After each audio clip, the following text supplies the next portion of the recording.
everyone. Hello. I am Lauren. And of course, I am Ken. And this is Paradise After Dark. Dark. Paradise After Dark is an independent podcast covering true crime, unsolved mysteries, missing people, and urban legends. If you'd like to support our show and get some extra content, plus early and ad-free releases of all of our episodes, please sign up for our Patreon at patreon.com/Palmahawk Media. That's PALMAHAWK Media. And be sure to check out our website at paradiseafterdark.com. On the website, you'll find links to all of our episodes, even the archived episodes, our mailing list, merch store, links to our social medias, and of course, our Patreon. We also have a virtual tip jar there, so if you want to leave us a tip, we will give you a quick shout out on the show. So, Lauren, every now and then we get these cases that in the true crime genre, they just are an anomaly to everyone. They're just like unbelievable. You know, there's so many different directions you can go. There's always so many theories.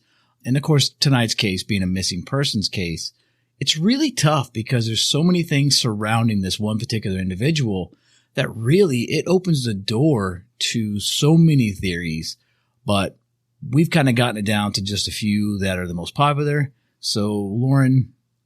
Well, tonight we're going to be talking about Ray Gricar, the missing Center County, Pennsylvania district attorney. That's Gricar, however you say it, it's fine. So Ray Frank Gricar was the district attorney of Center County, Pennsylvania from 1985 until 2005. On April 15th of 2005, Gricar went missing under mysterious circumstances and has not been seen or heard from since. Gricar was born in Cleveland, Ohio on October 9th, 1945, and grew up in the city's Collinwood neighborhood. He attended high school at the Gilmore Academy, a prestigious Catholic school in Gates Mills, and enrolled at the University of Dayton, where he became interested in studying law after working as an intern for the prosecutor's office. Go UD! Gricar met Barbara Gray during his undergraduate study at UD. She moved to Cleveland with him after graduation, and they married in 1969. They adopted a baby girl, Laura, in 1978. Gricar received his Juris Doctorate degree from Case Western Reserve University School of Law and began his career as a prosecutor for the Cuyahoga County Prosecutor's Office. He moved to State College, Pennsylvania, where his wife had taken a job at Penn State around 1980. At this time, he opted to become a stay-at-home dad to his young daughter following the move. However, Center County District Attorney David E. Grine offered Gricar an assistant position, which he accepted. In 1985, the incumbent district attorney, Robert Mix, Grine's successor, chose not to run for re-election, and Gricar ran for the open position. He won the election by a margin of 600 votes. He was re-elected 4 times before announcing that he would not be running for re-election in 2005. Ray and Barbara Gricar divorced in 1991.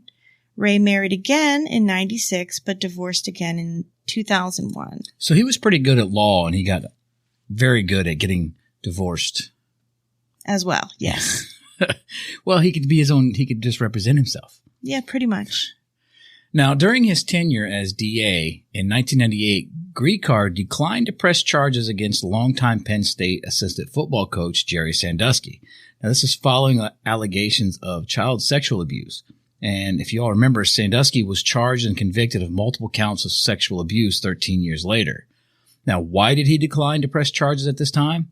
Well, it's not because Gricar didn't believe the allegations, but we're going to get into this detail a little later in this episode. So, in 2002, Gricar moved in with his girlfriend, Patty Fornicola. Now, she too was an employee of the Center County District Attorney's Office, and he was living with Patty in her childhood home in Belafonte at this time when he disappeared. Defense attorneys considered him a tough, well-prepared adversary. Assistant prosecutors looked up to him as a mentor and marveled at his work ethic, but many colleagues say they did not know him very well outside the courthouse. They called him friendly but reserved and said he kept things on a professional level. In 2004, Gricar announced that he would not run for re-election, as we just said, and would retire from practicing law altogether in December of 2005, shortly after his 60th birthday. But on April 15th of 2005, which was a Friday, Ray Gricar planned to go into the office about noon, but instead he called his girlfriend, who also works in the office, and told her he was out for a drive around Route 192 in Penns Valley. He told her he would not be in at all that day, and no one thought this was unusual. Patty got home a little after 5 p.m. on that day, her normal time, and Ray still wasn't home. Patty wasn't overly concerned at this point, so she just went to the gym. But when she got back from the gym around 6:30, Ray still wasn't home. This was when the worry started to creep in for Patty. She called his cell phone repeatedly, and each time it went straight to voicemail. A little after 8 p.m., Patty called her brother, Tom, who tells her that maybe Ray just needed some time for himself. When he still hadn't arrived home at approximately 11:30 p.m., Patty called 911 and reported him missing. Yeah, at this point, it's pretty obvious to her that he's not coming back and that something may be wrong. Belafonte policeman Daryl Zacconi is assigned to the case and begins working the case at approximately 11:30 a.m. the following day with a bolo and initiated air and ground searches from Center Hall to Madisonburg along Route 192. Remember, this is where Ray told Patty he was driving when he called her on the day he went missing. Well, at about 6:30 p.m. that same evening, a state trooper found Ray's red Mini Cooper parked across the street from the Street of Shops. This is an antique flea market in Lewisburg, Pennsylvania, which is about 60 miles east of Belafonte, where he lived. But nonetheless, it is a familiar place to Ray and his girlfriend Patty. They've obviously been there before because apparently Ray loved antiques. And he loved shopping at this particular antique store, so it kind of seemed understandable that he would have gone there. There they learned Gricar had been seen by several people in the antique shop on Saturday afternoon. And this is according to the Pittsburgh Post-Gazette.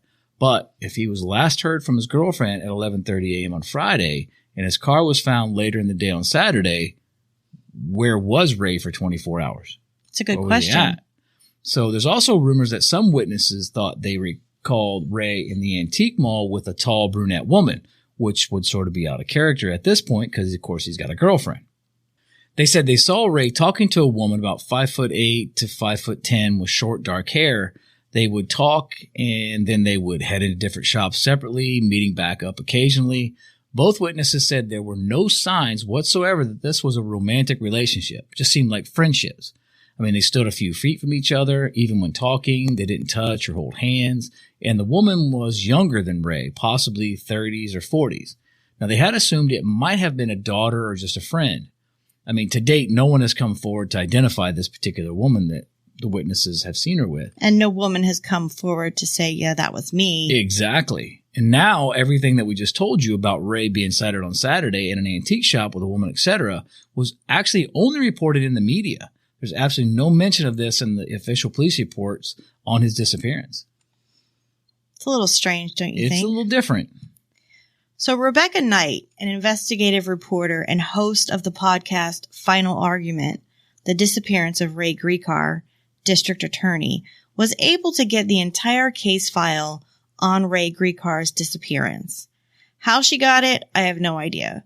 But the reports, statements, forensic files, forensic findings, etc. are all available on her website, raygricar.com. Sometimes these journalists can get a little crafty.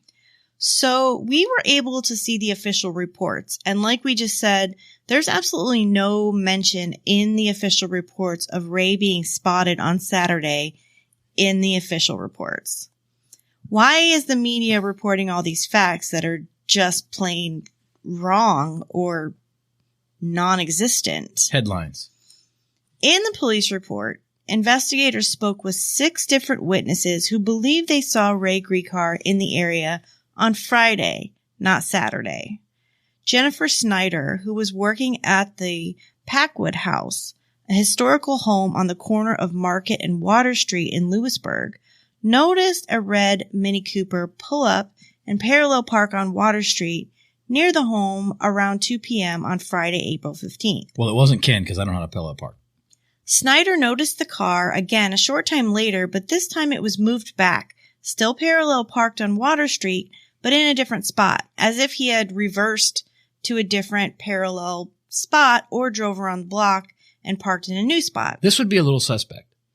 Snyder described the driver as a middle-aged gentleman, white, tall, and slender, wearing denim jeans and a polo shirt.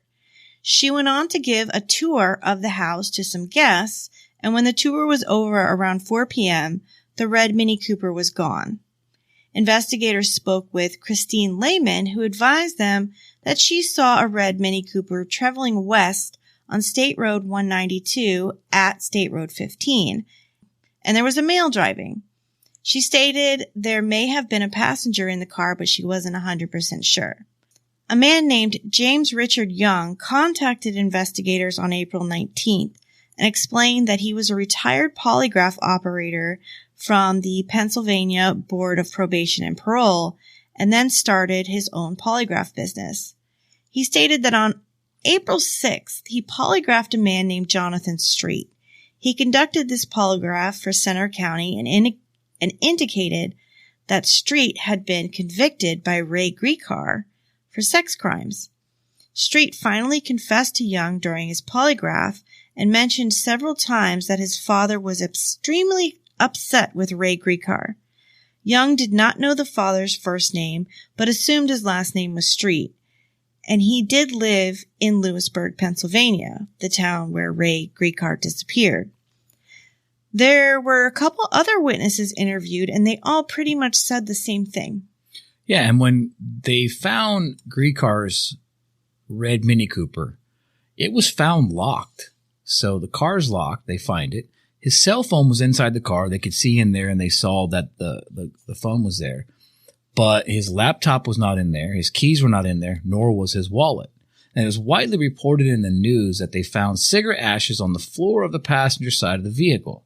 Now, it was reported that the car smelled of cigarettes, which people that don't smoke can really smell really well.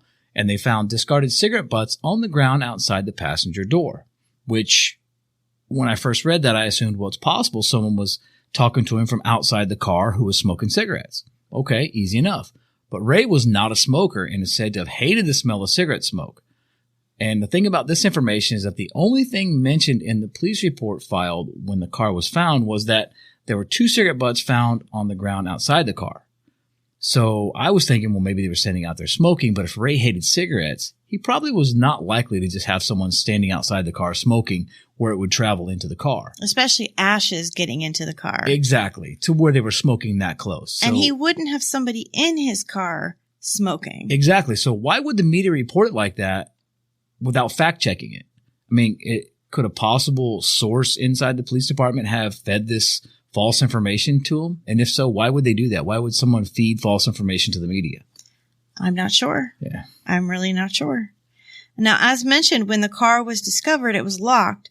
So a tow truck was called to take the vehicle to Milton State Police Barracks, aka PSP Milton, for forensic processing. Once the car was secured at PSP Milton, a locksmith was called to unlock the car. Inside the car, they found a Motorola cell phone in the cup holder, a tin of cinnamon mints, Listerine pocket packs, and Eclipse Flash mouth freshener in the center console, and $5.69 in change in the ashtray. Because he didn't smoke, so why not use it to hold change? A 16.9-ounce bottle of Northern Clear water, about half full, was in the rear center console cup holder. Under the driver's seat, they found 2 umbrellas and a plastic bag containing a cell phone charger. There's no mention whatsoever about cigarette ashes on the ground inside the vehicle. Exactly, on the floor. Exactly. Well, there are 2 things that I think we need to keep in mind about Ray Gricar's car. Actually, there's a few, but the main 2. It was a red Mini Cooper, and in 2005, Mini Coopers were kind of brand new to the market. You don't see them as often as you do now. In fact, only 3 Mini Coopers were registered in the county where Ray lived. And it was a car you noticed because it was different looking, and most people had never seen one in 2005. His was red, and red stands out. And I believe I read somewhere that the other one was green, and I could not find out what the color of the third car was. So there's a green one, a red one, and I don't know the other one. But a red oddball Mini Cooper car would definitely stand out to most people. So keep that in mind as we talk about his car. The other thing I found out, too, is the car was actually in his girlfriend's name. It was, yes. Yeah, and we're going to so. talk about that. So we need to talk about what wasn't found in the car, and that's fingerprints. Not a single fingerprint was found inside Gricar's vehicle. Not on the steering wheel, on the gear shifter, the door handle, or the mirror. There was one smudged print found on the water bottle in the back seat, but it was too distorted to compare to anyone. So this vehicle was driven by Ray on a daily basis, and sometimes his girlfriend Patty would drive it. Both of their prints should have been all over that car. All over the car. But there were none. None. Zero. They found zero fingerprints whatsoever. Zero fingerprints.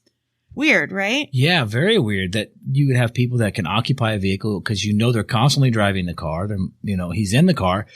And I can understand if you loved your car so much that you want to wipe down the steering wheel, the dash, or keep it clean, but to wipe all the fingerprints out of the car every single time you get out of it when you've just drove somewhere?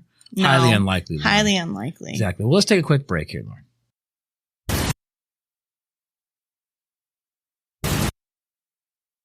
Okay, so now we've got missing Ray Gricar, and they found his car.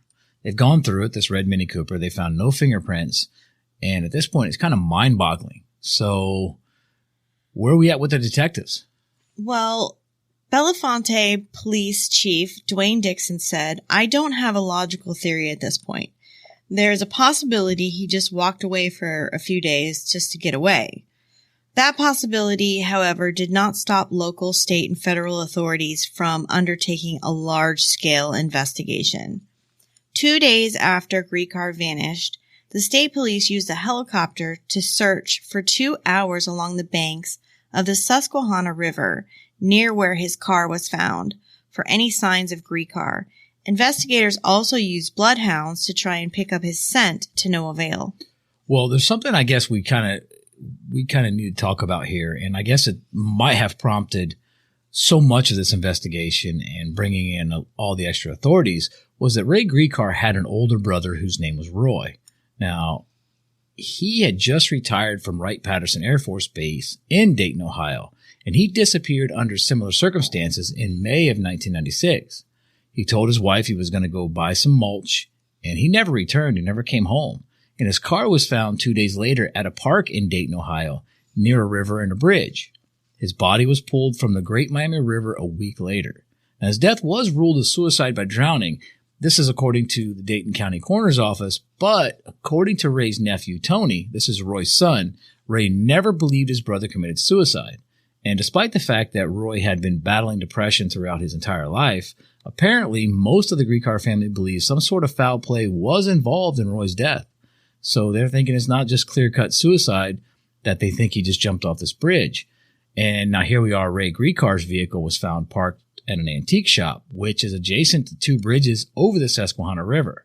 But authorities said that Ray Gricar did not have any mental problems and was very much looking forward to his retirement and his future. Remember, he didn't run again for re-election, and he was getting ready to retire. He was done. He put his 20 years in, and Gricar was so excited, in fact, that he and Patty would often get together at a restaurant on Friday night, order drinks, and they would literally count down the days to his retirement. In the days following the discovery of Ray's vehicle, authorities searched the river and its banks but found no sign of him. Police also noted that a sniffer dog's behavior around where Gricar's car was found suggested that he might have gotten into another vehicle with someone else. Yeah, because the trail the dog, they said, just kind of tracked around the car and didn't go very far. And then lost the scent. Exactly. Pennsylvania authorities asked the FBI to analyze Ray Gricar's bank accounts, credit card records, and cell phone records, but found no clues as to where he may have been. Another important thing to know, in the weeks leading up to his disappearance, Ray seemed to be having some sort of health issue. He was feeling extremely fatigued, taking naps after work or even on his lunch break. his girlfriend said. She suggested he see a doctor.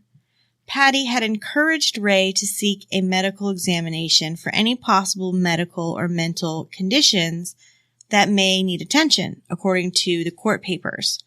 Authorities did get a warrant for Ray's medical records and found no history of depression or any other medical issues. So that's why Patty would suggest this, because it's sort of not Ray. It wasn't who he was. He didn't constantly go to doctors. He had no issues to this point.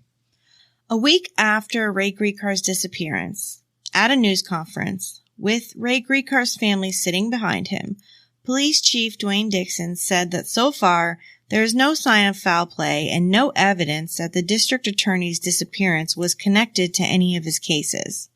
But the chief also said, "We're not just focusing on the medical depression. That hasn't been proven yet. We're looking into every case scenario that could have taken place." With Ray's daughter, Laura, standing beside her, Patty appealed to the public for help.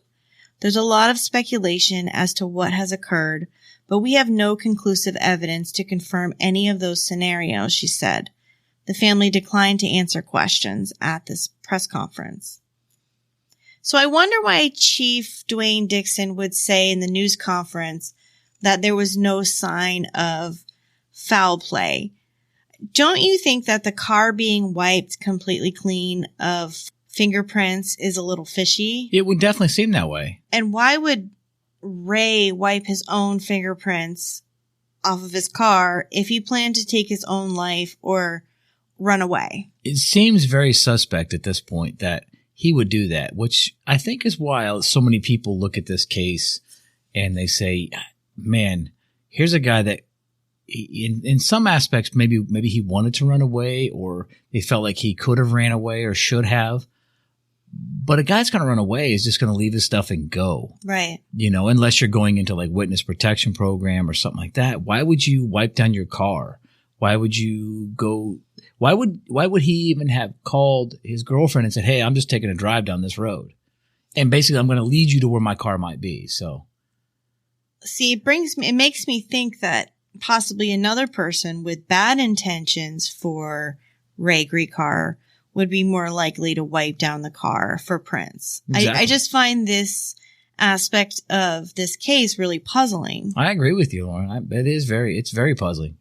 It's hard to wrap your head around what they found to this point and saying there's no foul play. I guess they can say that only because they haven't found any evidence that would lead them to believe that there is foul play, which makes it a good statement. But you're absolutely right. I think no fingerprints whatsoever is kind of foul play. That's a little suspect. Exactly. Now, on April 18th of 2005, this is just 3 days after Ray disappeared, a Milton State Police profiler met with Patty Fornicola, this is his girlfriend, and Stephen Sloan, that's Ray's coworker and best friend, and others, and concluded that Ray committed suicide. So they're going to conclude, okay, this has got to be a suicide attempt. On July 30th, fishermen discovered Ray Gricar's county-issued laptop in the Susquehanna River, covered with about 4 feet of water beneath a bridge between Lewisburg and Milton. But its hard drive was missing.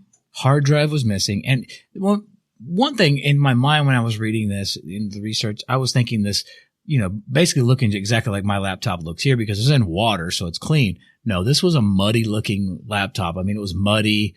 It was beat up. It was weathered. We have photos of it that we can post on our socials. Oh, that'd be great. Because, I pictured it just as like, okay, you found my laptop in the water. It's clean because it's in the water. No, that wasn't the case here.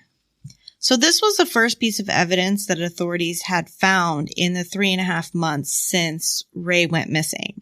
The laptop was one of the few things investigators believed that Ray Gricar had with him on his person when he vanished. But as I just mentioned, the hard drive was missing, which is obviously strange. Bit odd.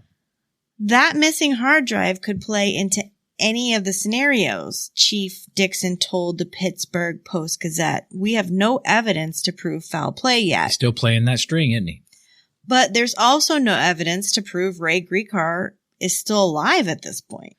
Since he vanished, there had been no activity on any of his bank accounts or credit cards and no credible sightings of him.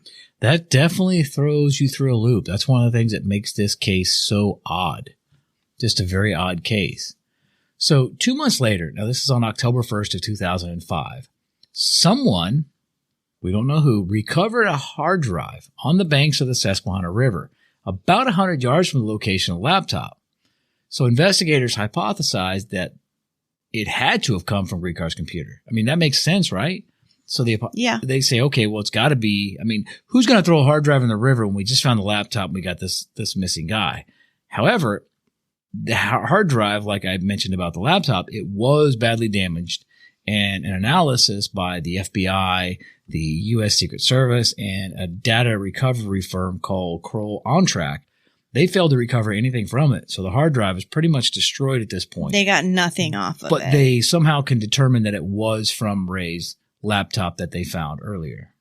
So years later, in April of 2009, Belafonte police reveal that before Ray Gricar disappeared, someone had used his home computer at the residence he shared with Patty to perform internet searches on topics such as how to wreck a hard drive, how to fry a hard drive, and water damage to a notebook computer.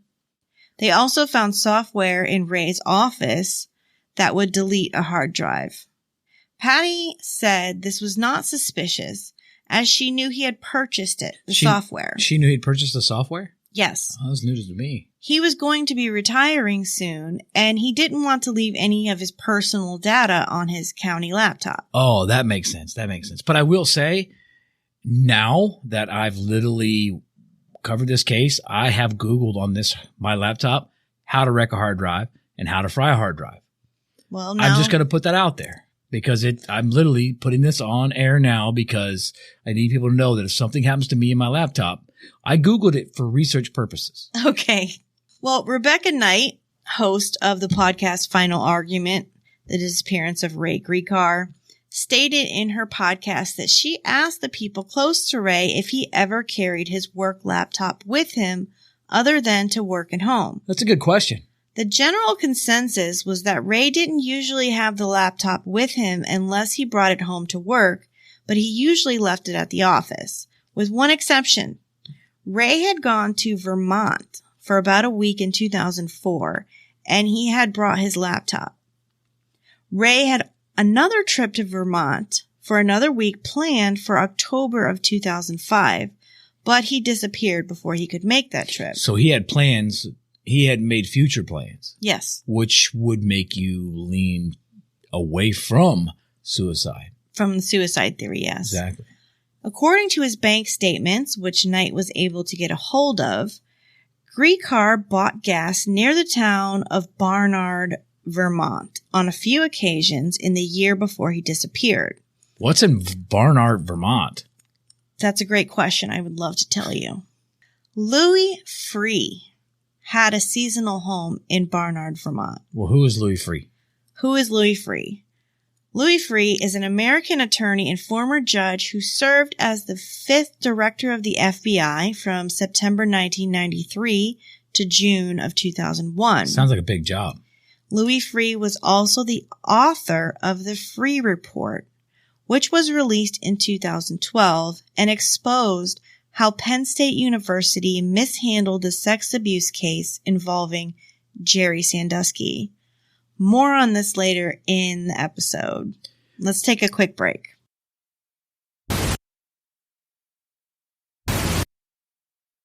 Okay, welcome back. So, thanks for staying with us here. So, we're going to go ahead and fast forward to June of 2011, where Laura, this is Ray Gricar's daughter, she was the trustee of her father's estate, and she filed a petition with the Center County President, Judge David E. Grine, asking for an order declaring the death of Ray Gricar. Now, this petition cited the diligent inquiry law enforcement has made into Gricar's disappearance and the desire for closure for Laura Gricar, Patty Fornicola, and the rest of the family. Now, this reflects a recognition by the family that given the length of time and the investigative work that has already gone on, that it's likely that Mr. Gricar is deceased, and it's time to move on and close up his affairs and his estate, said Amos Goodall. Now, this is the attorney representing Laura Gricar, who is the trustee of the estate. So she's trying to get him basically saying that he's no longer with us. He's passed away because obviously they have other affairs that they need to deal with. They need to, exactly like they said, wrap up his estate. Exactly. Pennsylvania law allows for the presumption of death of a missing person after 7 years of unexplained absence. A judge can also declare a missing person dead in advance of the 7-year statute if presented with a substantial amount of facts and circumstances, the path Goodall is pursuing. Goodall and Laura Gricar made the decision not to wait another year. The petition mentioned the 6-year investigation by local, state, and federal authorities, national and local news coverage, and the unclaimed $10,000 reward as evidence of the search for Gricar being exhaustive. I believe it's important to show there was a massive publicity arising from his disappearance, which presumably would have helped in the search and certainly made it more likely if he were alive and living somewhere, someone would have seen him and reported that, Goodall said. Exactly. It had a lot of notoriety at the time, obviously because he was involved in a lot of other stuff. And the petition also took into account Gricar's background as a caring father. Now, according to the petition, Gricar was a devoted father who would not have walked away from his daughter, his family, or his responsibilities. The petition also stated Gricar's financial accounts have not been accessed since his disappearance, like Lauren mentioned earlier, and the investigators found none of Gricar's money accounted for. The granting of the petition would allow Laura Gricar to begin the administration of her father's estate, which Goodall said would terminate Ray Gricar's accounts and pass his assets on to his intended beneficiaries. And Judge David E. Grind declared Gricar dead in absentia. And this was on July 25th of 2011. So, what happened to Ray Gricar? Good question, Lauren. Good question. There are 3 main theories. The first theory is that Ray just walked away from his life, engineering his own disappearance. He allegedly expressed interest in the case of a Cleveland police chief who had disappeared in order to start a new life. There had been many sightings of Gricar over the years, but none of them have proven to actually be him. One man in Utah made headlines when a man who did not know his own identity was picked up by the Utah police. He claimed he didn't know who he was, and when his mugshot was released, instantly people thought of Ray Gricar. He did look a lot like Ray Gricar. The man's fingerprints ultimately identified him as Philip Beavers from New Mexico. He is said to have been spotted in a bar in Wilkesboro, Pennsylvania, where both the bartender and an off-duty police officer claimed to have seen him watching a baseball game. Another sighting took place at a Chili's in Texas. A woman noticed a man eating alone. She was familiar with the Gricar case and thought the resemblance was uncanny. She struck up a conversation with him, and while she said he was very friendly, she noted he acted strange when she questioned him. She had asked for directions to the zoo, and his response was that he wasn't from the area. She asked where he was from, and he became fidgety and hesitated before stating Tennessee. She went back to her table and pretended to be taking a photo of her family, and instead took a photo of this unknown man. She took the photo to local police, who shared the info with the Center County Police Department.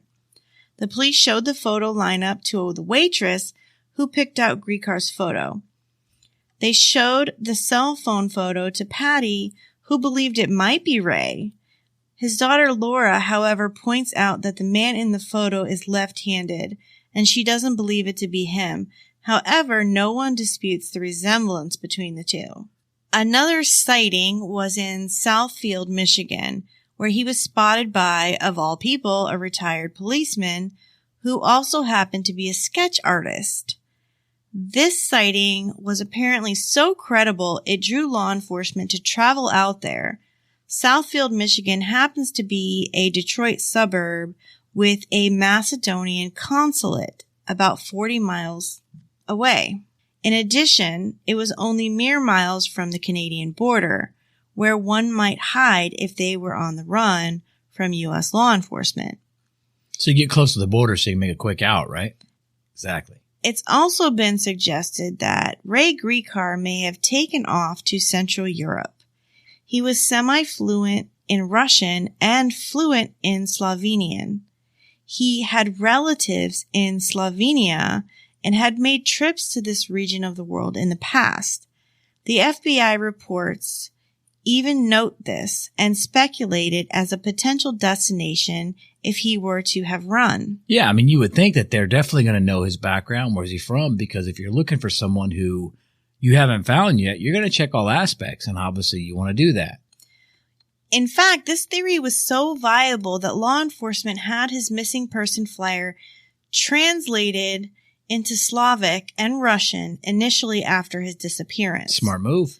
Law enforcement purportedly at one time traveled to Slovenia after Gricar's disappearance to interview his relatives. Nothing came of it, and his relatives were pretty closed-lipped. Well, it sounds to me like the investigators are doing their due diligence. So it wasn't like they just said, okay, yeah, sorry, we can't find this guy, move on. So it sounds to me like they did a pretty thorough investigation up to this point. In 1993, a crooked judge from Pennsylvania's Cambria County, which borders Centre County, absconded to Slovenia rather than serve a prison sentence for corruption. Ray would have most definitely known about that incident, which is why a reported sighting of the DA in Southfield, Michigan, a month after his disappearance, generated so much interest. Oh, yeah. Well, I guess that kind of makes a little more sense now. Well, Lauren, we also have to look into the aspect of suicide because obviously we know that his older brother Roy took his own life by jumping off a bridge in Ohio back in 1996. So it's odd, though, because Ray had no history of depression or mental illness like his older brother Roy did, which they ultimately determined that that's why he took his own life. And at this point, Ray's body has never turned up where Roy's body did. And it's really hard not to eventually find a body that's gone into a river or even a smaller body of water because obviously it would float. I mean, you look into the cases where they found that. I mean, Lacey Peterson being one of them. Remember, they found her floating. You're right. Ultimately, you get found if you're in the water. So, I mean, it's very rare. And just to kind of sidebar here, if you go back to the Mike Williams case that we covered a couple years ago, where for so many years they thought he was in Lake Seminole in Tallahassee, Florida, but his body never came up, and it turns out he wasn't even in there. You know, and I'm glad you said that, Lauren, because that brings me into a thought that I had. Because if you couple the fact that they never found his body with the fact that they ended up finding the laptop and the hard drive, but never found him, the Mike Williams case, when it got close to, oh my God, they're not finding anything, we have to make sure they know he's there. Remember was it Jason? What's the friend's name? Brian. Brian had taken out the waiters and stuff and put those there so they could be found so it would look more like someone had done that. Right. Like he was there. Now here we are, we find the laptop and the hard drive in the river where the car's parked. But no Ray. Exactly. So on top of that, also, Ray, like we spoke about before, was very much looking forward to his retirement. I mean, he was just 8 months away from retiring. And he actually had plans on his calendar to fly to Seattle, see his daughter in the near future. Remember, he had the plans to go to Vermont. He also didn't leave anything to take care of his daughter, Laura, which seems like something he probably would have done if he was planning on being gone. Because remember, it was his only daughter. Yes, and they were very close. Exactly. And remember, you know, like Lauren said, they were very close. And he was actually a stay-at-home dad for a while there. And this is when she was little. So he was a stay-at-home dad. He was spending a lot of time with her. Why would he not have made arrangements to make sure she had something? She was okay. Yes. Exactly. Like he would have left her some money or something to basically say, hey, sweetie, I've got to go, but I'm going to leave something for you. I mean, obviously, I guess all of that could be hogwash if, in fact, this was a split-second decision where he just snapped and there was no indication that he was planning to take his own life, but yet he just did. So it's kind of tough. Well, let's talk about the foul play. Let's do. As another theory in this case. As another theory. You have to look at the foul play, even though they said that there was no evidence of foul play. You still have to look at these theories. Aside from the obvious, Ray Gricar was the DA for Center County, and he put a lot of people in prison over his long career. 20 years, you would think that, there's a ton of people. He was sure to have made some enemies. Oh, I can only imagine.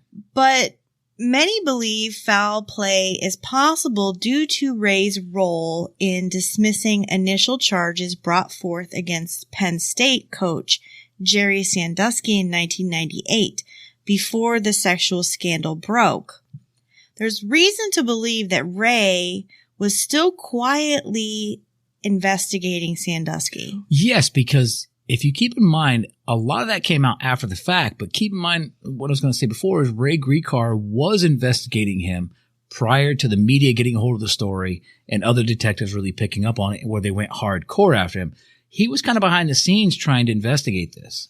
So he didn't have the evidence to take Sandusky to court in 1998, but what if he was gathering more and more evidence over the years? Oh, so like doing something sort of on the sly. According to Rebecca Knight, about a year before Ray's disappearance, he stated to a coworker, "Jerry Sandusky is a goddamn pedophile, and I'm going to put him away if it's the last thing I do." Well, it's possible, very much so, Lauren, because you hear in these documentaries, even in podcast interviews, where there's always detectives or prosecutors or attorneys that there's always that one case that sticks with you and hangs with you. Now, here you're coming close to your retirement, and this case is not solved. You don't want to leave this case unprosecuted. You don't want to leave this case unsolved. You don't want to leave, this missing person unfound as your detective or an attorney. So I definitely get that. And remember, this whole scenario is huge, Lauren, huge in this area. Well, for all intents and purposes, Penn State is Center County, Pennsylvania. And Center County, Pennsylvania is Penn State. Now, that school rules that area. Well, you can only imagine that's huge, huge, huge money in this area. Some subscribe to the theory that Ray Gricar was secretly meeting with some of the, quote, second mile moms. Now, these are moms of boys who participated in Sandusky's second mile program, who were abused by Sandusky, and gathering evidence against Sandusky, and in a sense, Penn State. Exactly.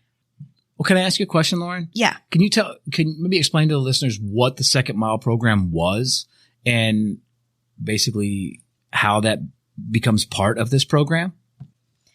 Yeah. Okay. So the Second Mile was a nonprofit organization for underprivileged youth, providing help for at-risk children and support for their parents in Pennsylvania. And it was founded in 1997 by Jerry Sandusky.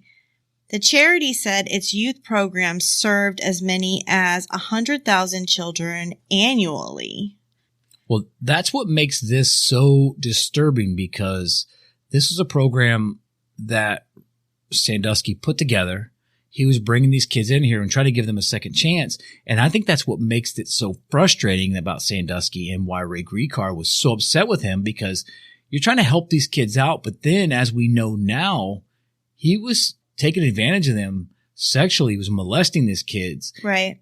But he was acting as sort of like a mentor. Exactly. Good. I like that. Mentor. He was acting as a mentor for these kids.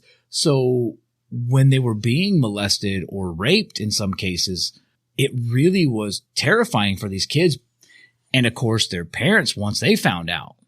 Right. Well, Ray had been seen in the months leading up to his disappearance with different women, always outside of Center County and usually in these antique shops. Antique shops. We know there are witnesses who saw Ray at the Street of Shops, an antique shop in Lewisburg. The witnesses claim he was with a woman who had black hair, but with a white streak that framed one side of her face. Now, this is something that would have stood out in 2005. A little different. There were also witness reports that Ray had been seen with a blonde woman on the day he disappeared. And 2 weeks prior to his disappearance, he had been spotted with a woman at an antique shop in Blair County. The two arrived together in Ray's Mini Cooper. The owner of the shop described this woman as a little taller than Ray. She had dark hair and eyes. She looked to be in her mid-30s. They walked around looking at things, speaking quietly, and left without buying anything. Another witness saw Ray in an antique shop in Clearfield County, north of Center County. This time he arrived alone but met up with a woman. Again, they had walked around looking at things, speaking quietly, and left without buying anything. So we're starting to see a pattern here. Ray Gricar is meeting up with these different women, always outside of Center County, where Ray is a well-known public figure. Yeah, he couldn't walk around his own area like that. All of the women he met with were described as being in their late 20s to mid-30s. Now, maybe Ray thought these small shops were good, non-attention-grabbing spots to meet and speak with some of the second-mile moms. Would make sense. The witnesses had given police descriptions of these women that Ray had been seen with. However, no composite sketches had ever been made, not even on the woman he was seen with on the day he vanished. Well, a quick side note, speaking of composite sketches, there were only 2 done in Ray Gricar's case, and they are of the same exact man. Now, one of the sketches has this man with glasses, and the other has the man without glasses. Now, these sketches have never been released to the public, but we did obtain them from Rebecca Knight's website. That's raygricar.com. So my question is, who is this man? And the only reason I say that is because if you look at the way the hair is parted, it's parted differently in the sketch versus Ray Gricar's part on his hair. So who is this man? I don't know. So the question we have here, if you go down this rabbit hole and believe that Ray Gricar had been gathering evidence against Jerry Sandusky and speaking to the mothers of the abused children, could he have been close to having enough evidence to bring together a grand jury? On November 4th of 2011, a grand jury that had been convened in September of 2009 indicted Sandusky on 40 counts of sex crimes against young boys.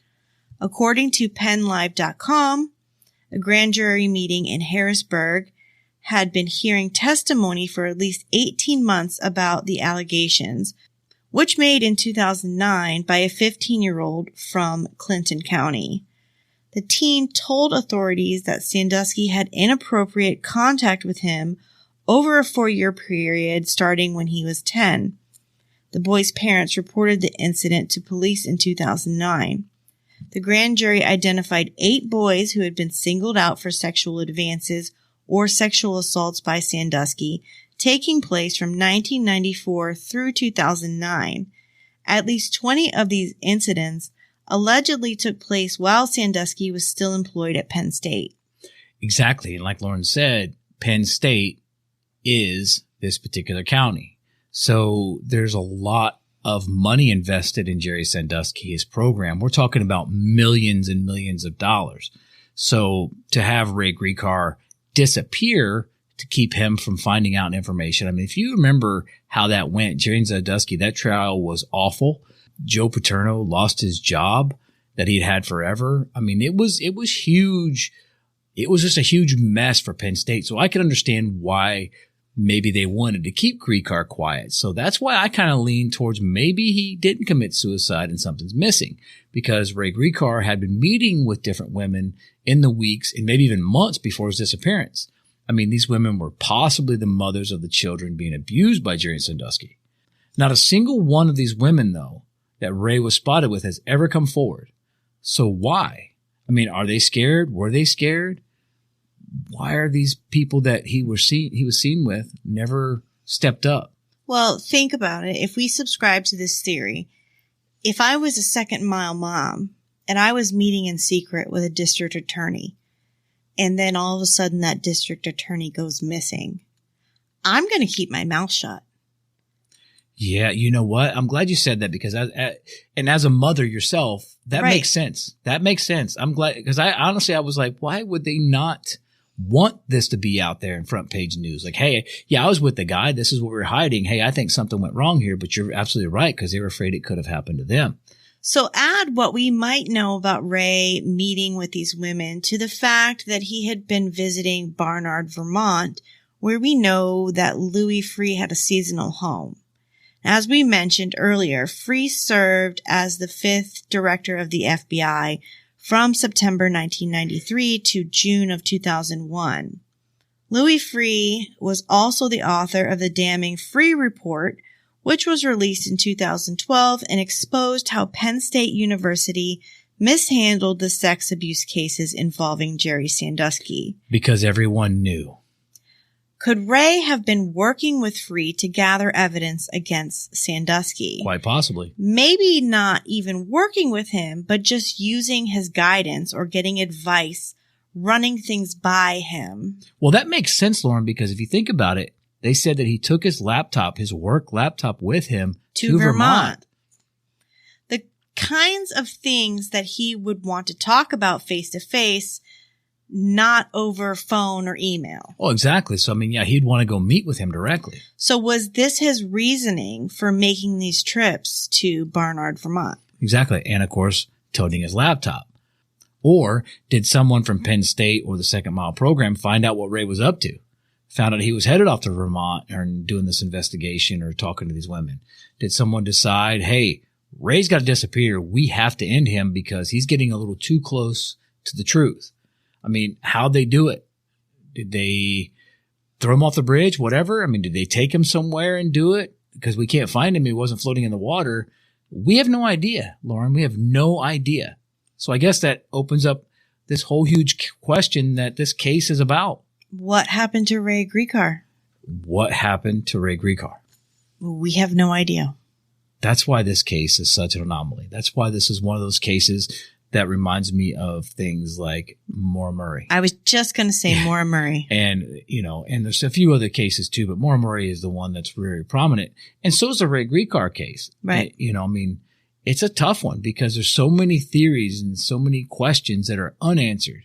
So you have a lot of questions, a few are answered, but there's so many unanswered questions that it opens it up to theories, and you have to look at every aspect and every theory and say, okay, where are we going to go from here? And that's where you find yourself in the rabbit hole.